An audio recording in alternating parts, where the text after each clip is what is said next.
যারা একবার নিজের স্বপ্ন পূরণ না করতে পারলে ভেঙে পড়ে, ভাবে আমি আর কোনোদিনই আমার লক্ষ্যে পৌঁছাতে পারবো না, আমি যে স্বপ্ন দেখেছি সেটা আর কোনোদিনই বাস্তবে পরিণত করতে পারবো না, এইসব ভেবে তারা ডিপ্রেশনে চলে যায় আর সেই লক্ষ্যে পৌঁছানোর জন্য কাজ করা বন্ধ করে দেয়।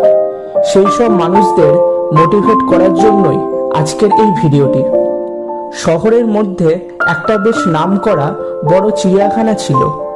প্রচুর মানুষ সেই চিড়িয়াখানায় আসতো বন্য পশু দেখার জন্য। একবার একদল পশু বিজ্ঞানী সেই চিড়িয়াখানায় আসেন তাদের কিছু গবেষণার জন্য।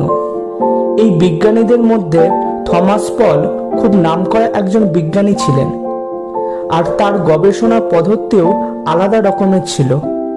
তাই সে বলল বাঘের খাঁচার মধ্যে একটা হরিণ ছেড়ে দিতে। তার কথা মতো তাই করা হলো। হরিণটা ছেড়ে দেওয়ার সাথে সাথে বাঘটা হরিণটাকে খেয়ে নিল। পরের দিন আবারও বাঘের খাঁচার মধ্যে হরিণ ছেড়ে দেওয়া হলো। সেই একই রকম ঘটনা ঘটল। পরের দিন বাঘের খাঁচার মাঝখানে একটা কালো পর্দা রেখে দেওয়া হলো, আর পর্দার অপর প্রান্তে কিছুই রাখা হলো না।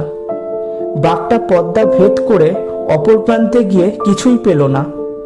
পরের দিন একই রকম ভাবে কালো পর্দা রেখে দেওয়া হলো, আর পর্দার অপর প্রান্তে এবার হরিণ রাখা হলো। কালো পর্দার জন্য বাঘটা হরিণটাকে দেখতে পাচ্ছিল না, কিন্তু হরিণের ডাক সে শুনতে পাচ্ছিল। তবুও সে মনে মনে ভাবলো ওই কালো পর্দার পেছনে কিছুই নেই। আগের দিন গিয়েও ওই পর্দার পেছনে কিছু পাইনি, মানে ওই কালো পর্দা মাঝখানে থাকলে অপর প্রান্তে কিছুই থাকে না।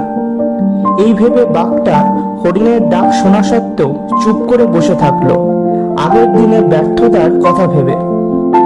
তাহলে এই ছোট গল্পটা থেকে আমরা এটাই শিখলাম যে একবার ব্যর্থ হলেও কোনোদিন হাল ছেড়ে দেওয়া উচিত নয়।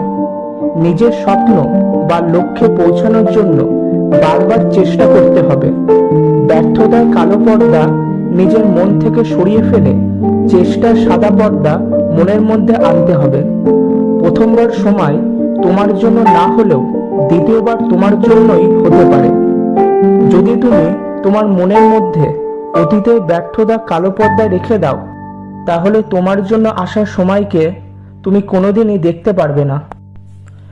আপনাদের যদি ভিডিওটি ভালো লাগে তাহলে অবশ্যই সাবস্ক্রাইব বাটনটি ক্লিক করে পাশে থাকা বেল আইকন প্রেস করে অল অপশানটি ক্লিক করে দেবেন, এরকম আরও নতুন নতুন ভিডিও সবার আগে পাওয়ার জন্য।